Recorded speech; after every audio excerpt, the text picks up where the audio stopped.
बहुत सारे लोग क्या होता है कि हर 2 घंटे पर कुछ ना कुछ खाते रहे, खास करके जैसे डायबिटिक पेशेंट को एलोपैथी वाले बोल देते हैं कि भाई हमें एक शुगर लेवल सस्टेन रखना है बॉडी में, इसलिए थोड़े थोड़े टाइम पर कुछ भी जाना चाहिए, बहुत ज़्यादा डिफरेंस नहीं होना चाहिए, मतलब जिससे शुगर लेवल मेंटेन रहे। तो वहाँ पर मैं आप लोगों से एक बात कहूँगी कि सबसे बड़ी शर्त जो है, आपको एक पहला रूल है, दैट इज़ भूख के हिसाब से ही खाना खाना है। जब भूख लगेगी तब खाना खाइए, जब प्यास लगेगा तब पानी पीजिए।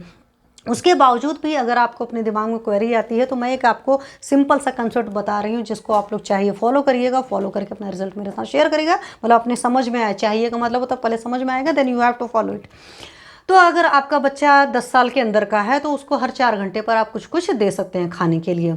मतलब तब पर भी शर्त वही रहेगी, जब बच्चा मांगेगा भूख से तब देंगे। ये नहीं कि मैम ने बोला था हर 4 घंटे पर, बच्चे को भूख लगी या नहीं लगी तो भी हम दे रहे हैं, ये नहीं होगा, ठीक है। तो उसको 4 घंटे पर, क्योंकि 10 साल तक के अंदर के बच्चे जो होते हैं काफ़ी ज़्यादा फिजिकली एक्टिव होते हैं, जिनकी मैं बात उनकी कर रही हूँ, तो वो हर 4 घंटे पर खा सकते हैं, मतलब एक कंप्लीट ले सकते हैं फूड, जिसको कहते हैं कि पूरा मील ले सकते हैं।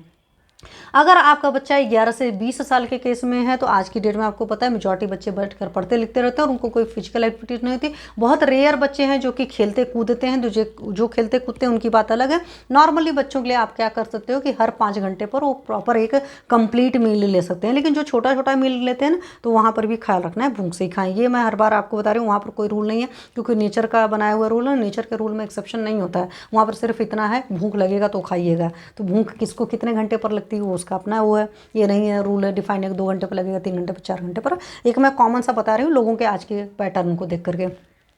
अगर 20 से 30 साल की उम्र है आपके बीच में और आप कोई खास फिजिकल वर्क नहीं करते हैं, जहाँ पर आप कोई मेहनत नहीं करते, तो आपकी डाइजेस्टिव फायर वैसे ही स्लो हुई है, तो प्लीज़ 6-7 मील लेने की मत कोशिश करें। 6-7 मील में मैं फ्रूट्स से सब कुछ स्नैक्स ऐड करके बोल रही हूँ। तो वहाँ पर आप मिनिमम 6 घंटे का गैप रखिए। एक बार आपने खाना खाया है, वो खाना पच जा रहा है, तब खाना खाइए, या तो भूख लगने पर खाइए। उसी तरीके से जब आप 30 से 40 हो जा रहे हैं, तो 30 से 40 साल वाले जो हैं अपने खाने के बीच में 7 आवर का गैप रखिए। एक अच्छी सी मील जब आपने ले लिया, लंच ले लिया, तो 7 आवर का गैप रखा। जैसे 12 बजे खाया था मान लो दिन में, तो 7 बजे शाम को खा सकते हैं, या 2 बजे खाया तो 9 बजे खा सकते हैं। हालांकि जिनको क्रॉनिक इशू है उन सबको मैंने बताया कि सूर्यास्त के बाद खाना नहीं खाना है।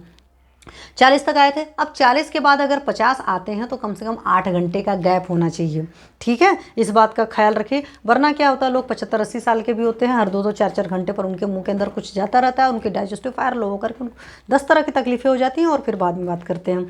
तो जो 50 साल का, तो मैंने कहा मिनिमम 8 घंटे का गैप होना चाहिए। वैसे तो शास्त्र हमारा ये कहता है कि अगर आप 50 साल से ऊपर हो गए, मतलब 50 to 60 हो गए, तो यहाँ पर कितने घंटे का गैप आया, 9 घंटे का गैप आया। लेकिन शास्त्र हमारा कहता है वहाँ पर एक काल भोजी होना चाहिए, मतलब एक टाइम ही खाना खाना चाहिए। तो आप एक टाइम कुछ हल्की सी चीज़ें ले सकते हैं, या आपको जो भी तकलीफ है उस हिसाब से पर्टिकुलर वागू या खिचड़ी या दलिया ले सकते हैं, अगर आपको बहुत तेज़ भूख लगती है तो। अदरवाइज़ मत लीजिए।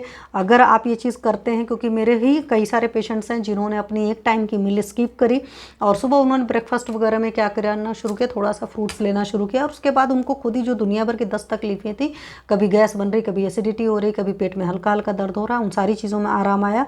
और ये मेरे बुजुर्ग पेशेंट जो अपने आप इन चीज़ों को बताएं, मैं उनकी बात बता रही हूँ।